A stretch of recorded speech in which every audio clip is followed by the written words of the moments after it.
بسیار غیرعادی و حتی زننده بود که قیمت نفت از بهای آب معدنی اویان کمتر باشد. حالا اینکه نفت ماده است بسیار مهم که در آن سال حدود 70,000 محصول مختلف از آن مشتق میشد و ساختن بسیاری از این محصولات به درجه‌ای از پیشرفت صنعتی و وسایل پیچیده نیاز داشت که سهم قیمت نفت در کل بهای آنها بسیار ناچیز بود. عقیده من آن بود که باید به نفت بیشتر به صورت ماده اولیه محصولات و مصنوعات پتروشیمی نگریست که به تدریج کاملتر و پیچیده‌تر و متنوع‌تر می شود.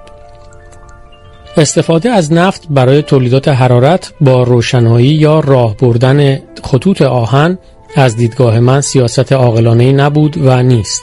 من عقیده داشتم و دارم که باید برای سیاست نیرو آینده نگر بود و فقط به زمان حال نیندیشید و نگفت از پس مردن من عمر چه دریاچه چه سراب.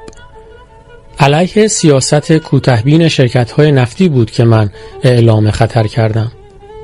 ارائه راه حل سازنده برای جلوگیری از نابسامانی اقتصاد جهانی، برای آنکه بتوان تدریجاً نفت را فقط به صورت ماده اولیه صنایع پتروشیمی و شیمیایی به کار برد، لازم بود و هست که منابع جدیدی برای تولید نیرو فراهم شود. چون بهره برداری از انواع مختلف زغالسنگ و منابع نیروی ناشی از آفتاب و یا مواد گداخته زیرزمینی یا جزر و مد اقیانوس‌ها و دریاها. تا هنگامی که قیمت نفت ارزان و با صرفه باشد، هیچ کس به دنبال بهره برداری از این منابع گران قیمت نخواهد بود و اگر استفاده از نفت ارزان به آهنگ کنونی ادامه یابد، دنیا در آینده نزدیک با بحران کمبود فاحش منابع نیرو و سقوط کامل اقتصادی مواجه خواهد شد. نتیجه آنکه توجه عاجل به سایر منابع نیرو ضروری و حیاتی است. ضمن همین توضیحات بود که 6 سال پیش گفتم فروش نفت به قیمتی عادلانه نهایت امر به صرفه و صلاح کشورهای صنعتی خواهد بود، ولی باید نیل به قیمت عادلانه را متدرجاً و در مراحل مختلف انجام داد تا آماده سازی منابع جایگزین از طریق سرمایه‌گذاری‌های ضروری میسر و مقدور باشد و نیز اقتصاد جهانی بتواند یک برنامه درازمدت و سنجیده صرفه‌جویی در نفت را به مرحله اجرا و عمل درآورد. عقیده من این بود و هست که بر پایه این دو سیاست، از یک طرف سرمایه‌گذاری در منابع نیروی جایگزینی نفت و از طرف دیگر صرفه‌جویی تدریجی در مصرف آن، جهان خواهد توانست بدون مشکل عمده به دوران جدید منابع نیروی پایان ناپذیری چون اتم و خورشید برسد. عقیده من این بوده و هست که سیاست نفت ارزان سیاستی است کوتاه نظرانه که به اتلاف منابع موجود نفت خواهد انجامید و جهان را با یک فاجعه عظیم اقتصادی مواجه خواهد کرد. لازمه سیاست قیمت عادلانه نفت آن بود و هست که مرحله به مرحله و به تدریج در قیمت فروش نفت تجدید نظر شود تا کشورهای مصرف کننده و به خصوص ممالک صنعتی بتواند اقتصاد خود را با آن تطبیق دهد. به همین سبب بود که پیشنهاد کردم برای اجتناب از ورود یک دوره تسلسل باطل و جهنمی میان کشورهای صادرکننده نفت و ممالک عمده مصرف کننده از جمله اعضای سازمانهای همکاری و توسعه اقتصادی، یعنی کشورهای بزرگ صنعتی غرب، هماهنگی‌های لازم از طریق مذاکرات جدی و مستمر به وجود آید و قیمت نفت بر اساس توافق آنها در حدی که برای اقتصاد جهان قابل تحمل باشد تعیین گردد. بعداً درباره پیشنهادهای خود در زمینه راه و روش‌های اجتناب از پیدایش یک بحران اقتصادی جهانی سخن خواهم گفت. عجیب نیست اگر به اشاره و اقوای گروه‌های فشار بین‌المللی وسایل ارتباط جمعی جهان غرب فقط به قسمت اول پیشنهادهای من، یعنی افزایش قیمت نفت، توجه کردند و نه به مجموعه آنها. همچنین پیشنهاد کرده بودم که میزان عوارض و مالیاتی که کشورهای صنعتی وارد کننده نفت از فروش آن در داخل سرزمین خود وصول می کنند به 1 برابر قیمت خرید محدود شود، یعنی آنچه خزانه کشورهای مصرف کننده از محل نفت دریافت می کند بیش از آنچه حاصل ممالک تولید کننده می شود نباشد. اما کسی به این پیشنهاد هم توجه نکرد. زیرا بهانه تبلیغات بر سر گرانی نفت و تورم را علیه کشورهای تولید و صادرکننده کاملا سلب می‌کرد. پس از 6 سال جهان نظرات مرا تأیید کرد. روزنامه لوموند که همواره مخالف سیاست ایران و شخص من بوده است، در مقاله‌ای که در ضمیمه دیپلماتیک خود به تاریخ مارس 1979 تحت عنوان بحران نیرو و قیمت نفت انتشار داد، همه این استدلال‌ها را تأیید کرد.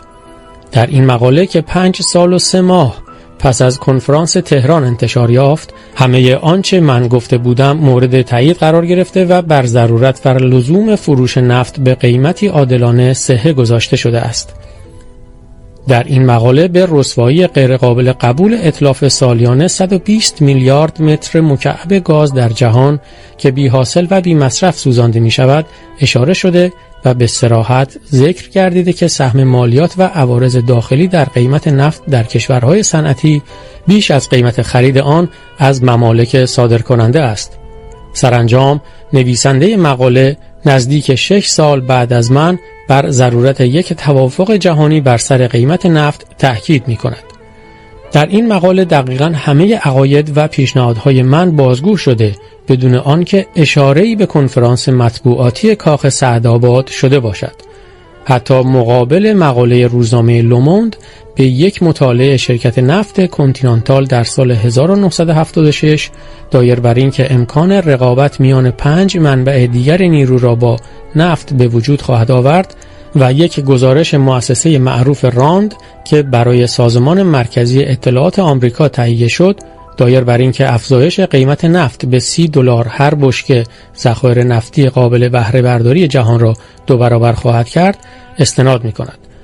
بالاخره باید گفت که در ماه اوت 1978 جیمز شلزینگر وزیر نیروی وقت ایالات متحده امکان رسیدن قیمت نفت خام را به 40 و حتی $50 در هر بشکه مورد توجه قرار داد.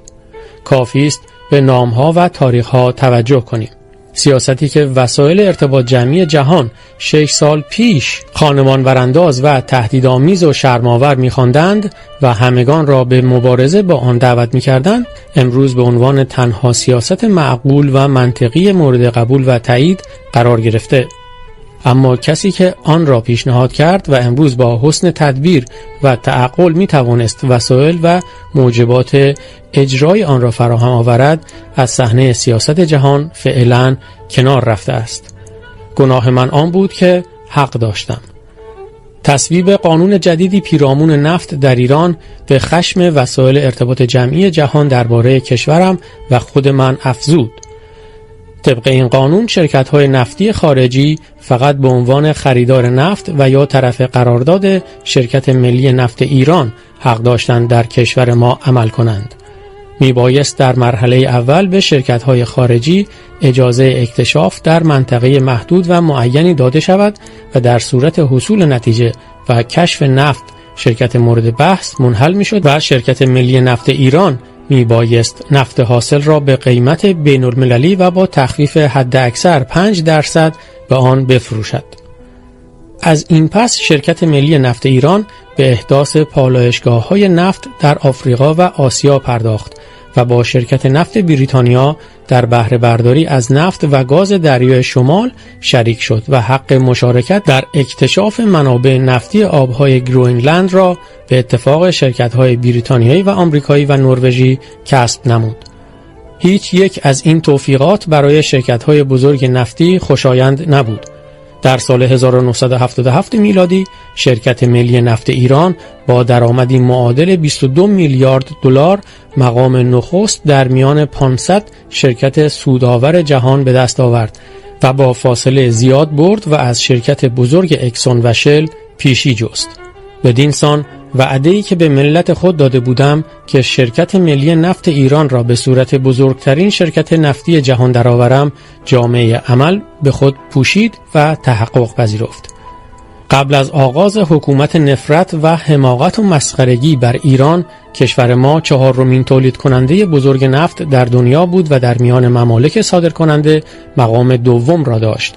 به علاوه شرکت ملی پتروشیمی ایران از 11 کارخانه واحد وابسته بهره برداری می‌کرد و شرکت ملی گاز روز به روز مقام مهمتری در جهان به دست می‌آورد. همه ذخایر گاز ایران هنوز به درستی شناخته نشده، ولی آنچه قطعی است ما را در ردیف اتحاد جماهیر شوروی و در مقام نخست جهانی قرار می‌دهد. انسان‌ها در مقابل هرج و مرج. برای تجزیه و تحلیل و درک صحیح آنچه از 1 سال پیش تا کنون در ایران می‌گذرد، توجه به چند نکته مهم ضرورت دارد. تاریخ نشان خواهد داد که با رئیس مملکتی که به آینده ملتش دلبسته بود و جهان را به همبستگی و تعاون می‌خواند چه رفتاری شد. برکناری من از صحنه سیاست جهانی باعث شد که بعضی‌ها بتوانند نظرات مرا به نام خود وانمود کنند و سیاست افزایش قیمت نفت را تا حد ارزش اقتصادی واقعی آن به سود خود اجرا نمایند. حال آنکه من می‌خواستم این سیاست به نحو هماهنگی اجرا شود و به نفع همگان باشد. هنگامی که من از قدرت‌های بزرگ غربی مصرراً می‌خواستم که به اندیشه بهره برداری از منابع نیروی جایگزین نفت باشند، کسی به اهمیت این موضوع توجه کافی نکرد و هنگامی که کشور ما کوشید خود به این سیاست جامعه عمل بپوشاند، در راه پیشرفت ما کارشکنی و ایجاد موانع بسیار کردند. من بارها به 2 رئیس جمهور و 1 معاون رئیس جمهور آمریکا گفتم که کشور آنها تواناترین ممالک جهان غیر کمونیست است. نباید و نمیتواند به خود اجازه دهد که تأمین نفتش در گرو ممالک دیگر باشد. آیا آنها این گفته مرا به یاد دارند؟ البته اکنون کوشش ایالات متحده بر این است که سیاست کاهش وابستگی خود را به منابع نیروی خارجی به مرحله اجرا درآورد و بحران ایران را موجب اجرای این سیاست قلمداد می کنند.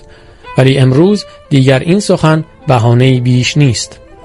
ظاهراً کاهش صدور نفت ایران به خارج موجب بروز یک هراس واقعی در کشورهای صنعتی جهان شده و این بیم و نگرانی به ممالک در حال توسعه نیز تسری یافته است.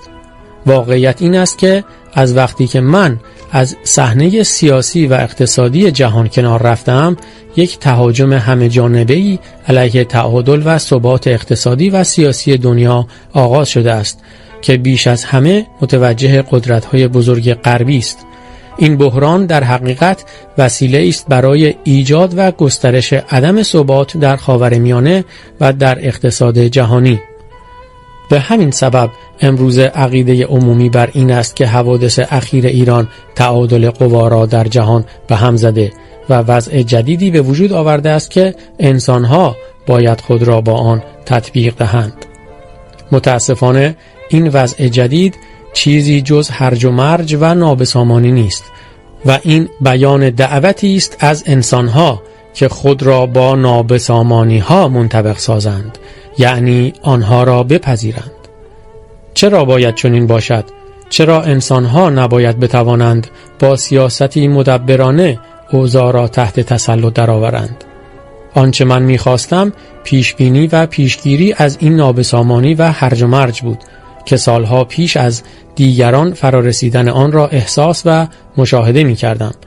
من بارها گفتم و تکرار کردم که آینده ایران دیگر نباید در گرو نفت باشد. من بارها گفتم که مردم زمان ما با سرعتی وصل ناپذیر ذخایری را که طی میلیون‌ها سال فراهم آمده مصرف می‌کنند. طبق پیشبینی‌های کنفرانس جهانی نیرو که در استانبول منعقد شد، در صورت ادامه آهنگ فعلی مصرف نفت در جهان، ذخایر شناخته شده تا 37 سال دیگر به پایان خواهد رسید. بعداً چه خواهد شد؟ سیاست، هنر پیشبینی، پیشرفت بشر و ادامه برنامه‌های اقتصادی و اجتماعی کشورهای جهان هنوز بستگی تام به نفت دارد. توسعه اقتصادی نیز منوط به ادامه وصول درآمد نفت است که در سال 1977 به 21 میلیارد دلار بالغ شده بود. در حدود 30 سال دیگر که تعداد نفوس ایران به 65 میلیون نفر بالغ خواهد شد، منابع نفتی ما به پایان می رسد. برای آن زمان از همکنون باید چاره اندیشید. سیاست چیزی نیست جز هنر پیشبینی. در نتیجه ما بر آن شدیم که نیروگاه‌های بزرگ تولید برق اتمی بسازیم. 2 نیروگاه اول که در نزدیکی بندر بوشهر ساخته میشد به آلمان‌ها سفارش داده شد و قرار بود به ترتیب در سالهای 1358 و 1359 به پایان برسد و 1 سال پیش متجاوز از 80% کارهای آن انجام شده بود. نیروگاه‌های سوم و چهارم که در کنار رودخانه کارون احداث می‌گردید به فرانسه سفارش داده شده بود و تاریخ پایان ساختمان آنها به ترتیب در سالهای 1362 و 1363 بود. اکنون ساختمان این نیروگاه‌ها تعطیل و تمام وجوهی که مصرف آنها شده بود به دور ریخته شده است. احداث 14 نیروگاه دیگر نیز در دسترس بررسی بود و سرانجام میبایست قدرت تولیدی برق اتمی ما به 2500 مگاوات برسد.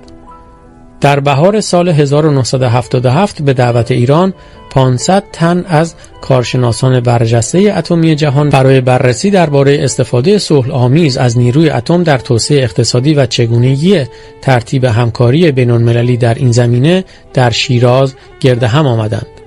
در پاسخ پیامی که رئیس جمهوری ایالات متحده به مناسبت این کنفرانس برای آن فرستاد، من صریحاً یادآور شدم که باید از بروز هر گونه هرج و مرج و فقدان مسئولیت در استفاده از نیروی اتم اجتناب کرد، وگرنه انسانیت با مخاطرات جدی روبرو خواهد شد.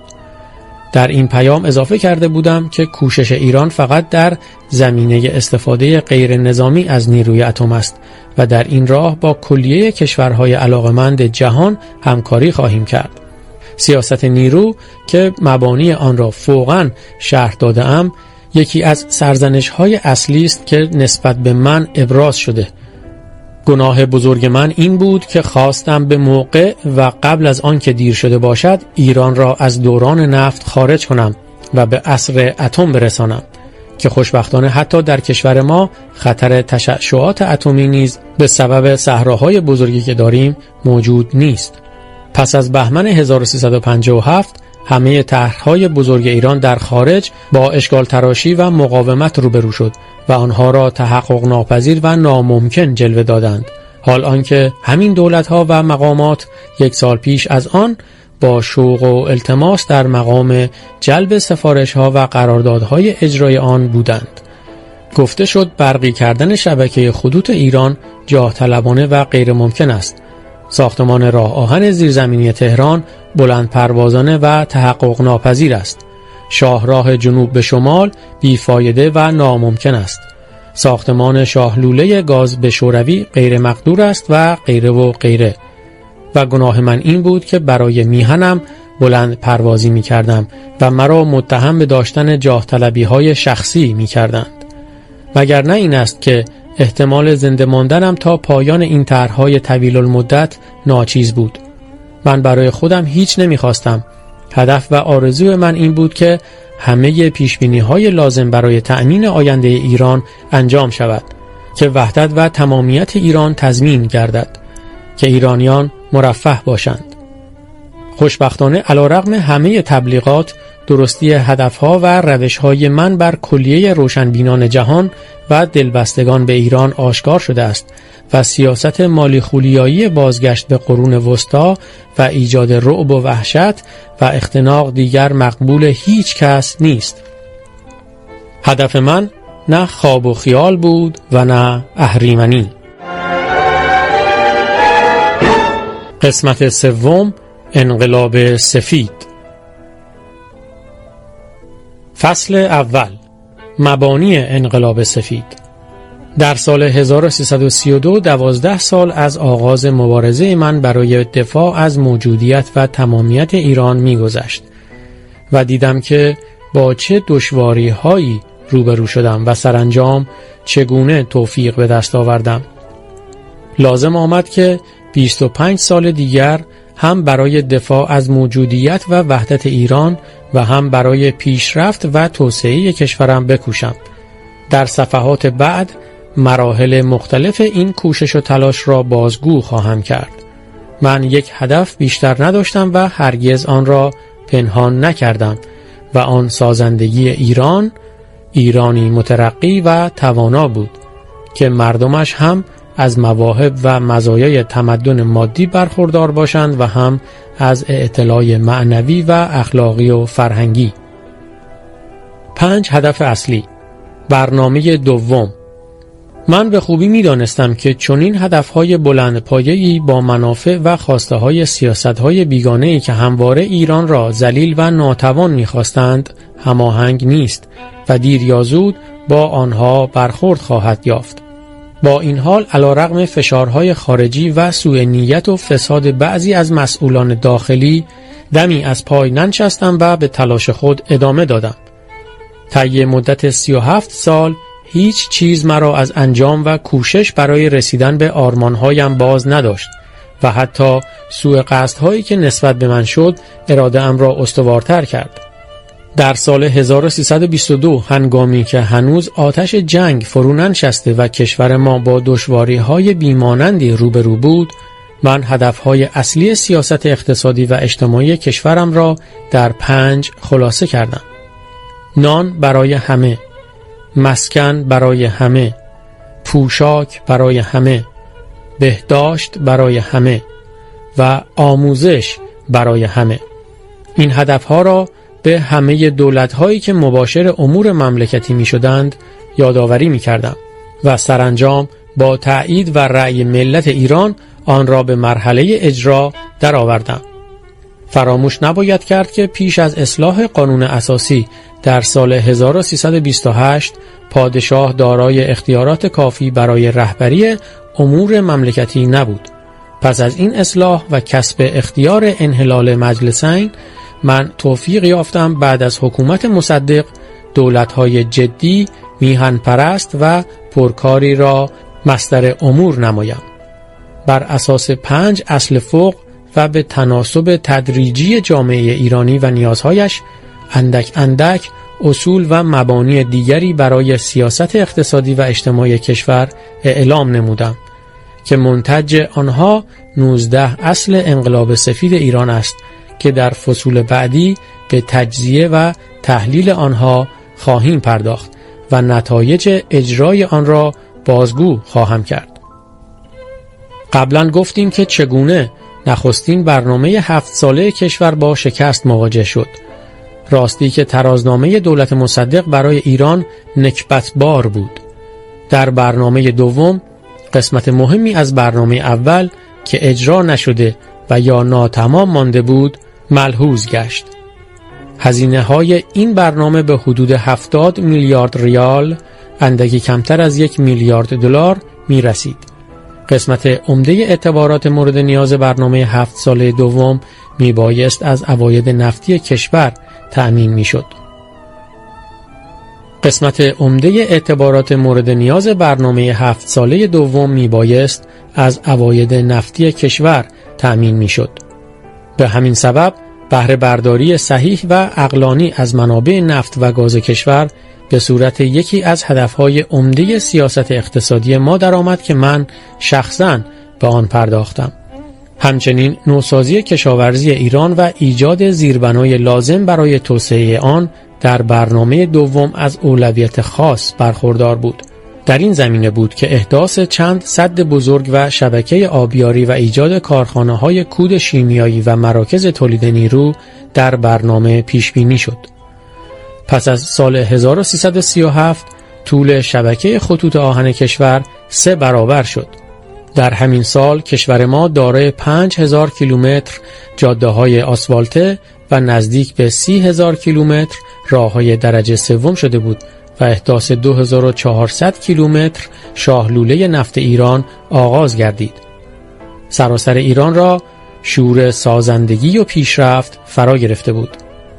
همچنین در سال 1337 بود که توفیق یافتیم سرانجام به کمبودهای مالی و ارزی که از حکومت مصدق به ارث رسیده بود پایان دهیم و برای اول بار در تاریخ ایران تعادل پرداخت‌های خارجی ایران به صورت مثبت درآمد. زمین از آن کشاورزان. از همین زمان من اصلاحات ارضی را ضروری ترین تدبیر برای تحول اجتماعی ایران می دانستم که در فصل بعد مفصلاً به آن خواهیم پرداخت. در سال 1320 املاک اختصاصی خود را به دولت منتقل کردم که متاسفانه کاری با آنها نکرد. در نتیجه ناچار شدم که آنها را بازپس بگیرم و مستقیما بر تقسیم اراضی و املاک سلطنتی میان کشاورزان نظارت کنم تا انجام پذیرد. کار تقسیم املاک سلطنتی تا حکومت مصدق به خوبی پیش می رفت، ولی چون او به قدرت رسید اجرای طرح را متوقف کرد. پس از سقوط دولت او کار از سر گرفته شد و این بار کامیاب شدم که آن را به آخر برسانم. برای کمک به روستاییان بانک عمران روستایی بنیاد نهاده شد و علی رغم مقاومت‌ها و مخالفت‌ها قانونی در زمینه تقسیم اراضی خالصه و دولتی به تصویب قوه مقننه رسید.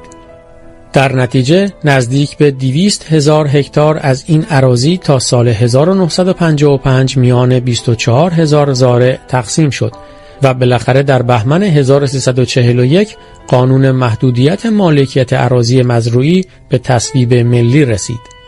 در این هنگام بود که من نخستین اصول و مبانی ملی و اجتماعی ایران را اعلام کردم و به تایید و تصویب ملت رساندم. تا این زمان بیشتر کوشش من متوجه حفظ و صیانت استقلال و تمامیت ارضی ایران بود که در معرض مخاطرات جدی قرار داشت. با وجود همه دشواری‌ها من در همین مدت بحرانی و پرتلاطم توفیق یافتم که املاک سلطنتی را میان زارعین تقسیم کنم و 190 دارایی شخصی خود را به فعالیت‌های فرهنگی و عمرانی و خیریه اختصاص دهم. با اتکا به پشتیبانی ملتم بود که برنامه وسیع اصلاحات اجتماعی خود را در کنگره کشاورزان زمستان 1341 به اطلاع ایرانیان رساندم. در 6 بهمن 1341 ملت ایران به اکثریت نزدیک به اتفاق آرا 6 اصل اول انقلاب سفید را تصویب کرد و بدینسان انقلاب ایران بر مبنای رأی عمومی و اراده ملت از قوه به فعل پیوست.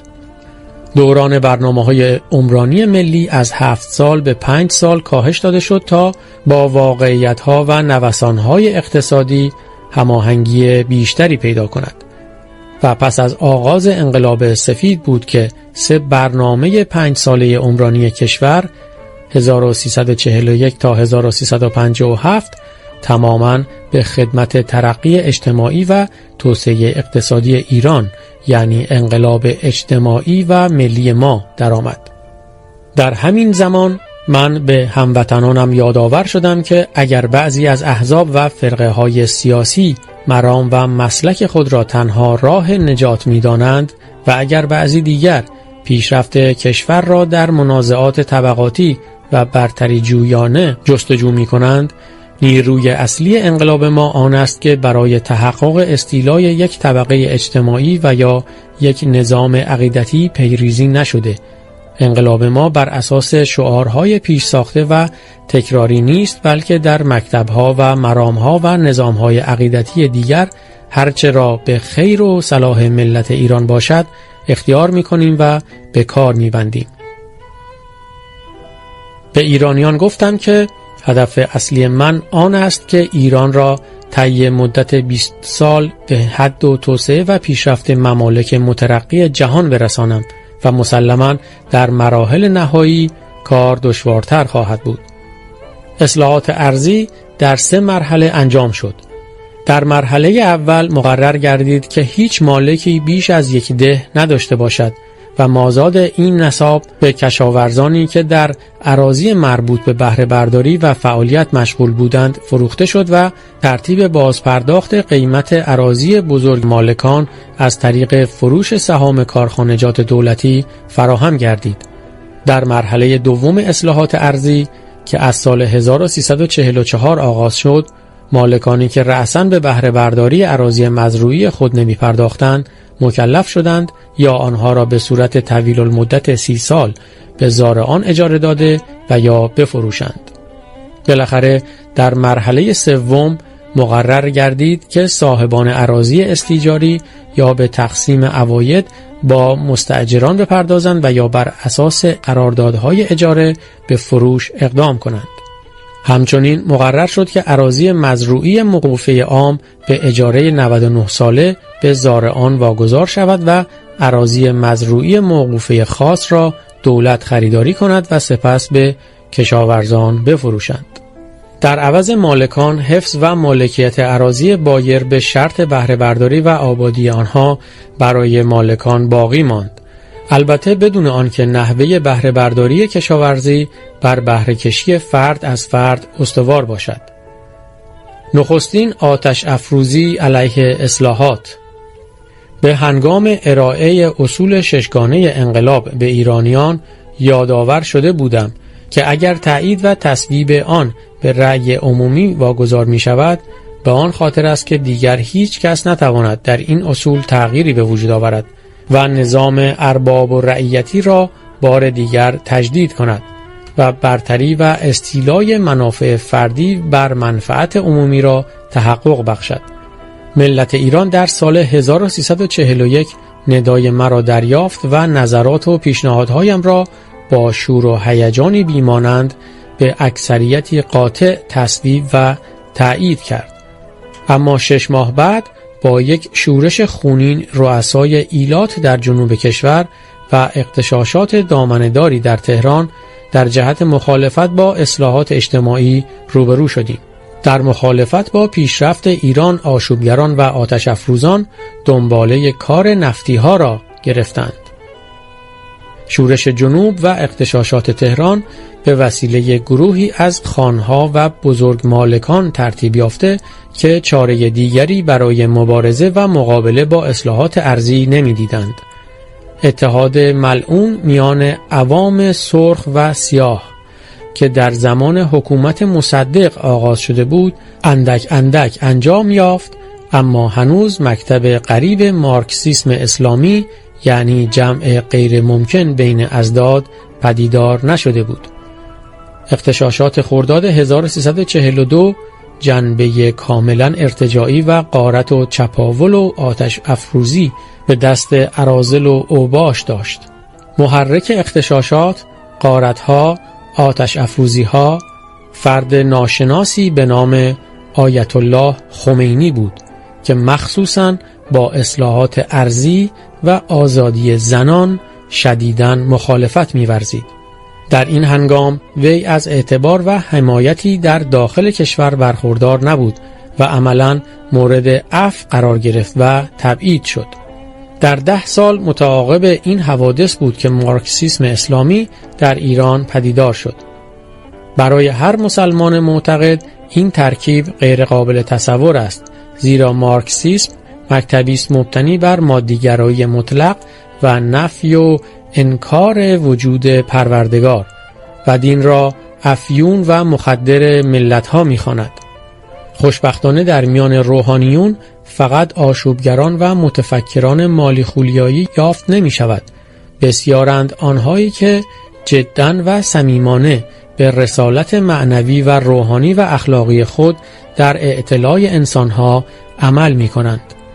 اما این گروه نتوانستند مانع فعالیت‌های مارکسیست‌های اسلامی بشوند که تصور می کنند می توانند میان کمونیسم و اسلام تلفیقی و تألیفی به عمل آورند. امروزه روحانیونی که تن به قبول افکار مالی خولیایی حاکم بر ایران نمیدهند یا مجبورند گوشه عزلت اختیار کنند و تنها به عبادت اکتفا و یا حتی جلای وطن کنند، وگرنه با خشونت پاسداران انقلاب مواجه می شوند و یا تحویل دادگاه‌های انقلاب اسلامی می گردند که قضاوت نمی کنند بلکه فقط محکوم می کنند. چگونه می توان بر اندیشه های مالی خولیایی و عوام فریبانه کسانی که می خواهند کمونیسم را با اسلام تلفیق کنند و سخنان پیامبر خدا را هم تراز نوشته های ضد دیانت قرار می دهند صحه نهاد؟ چه بزرگ است مسئولیت کسانی که ایران را به نام دین دچار چنین هرج و مرج بیمانندی کردند.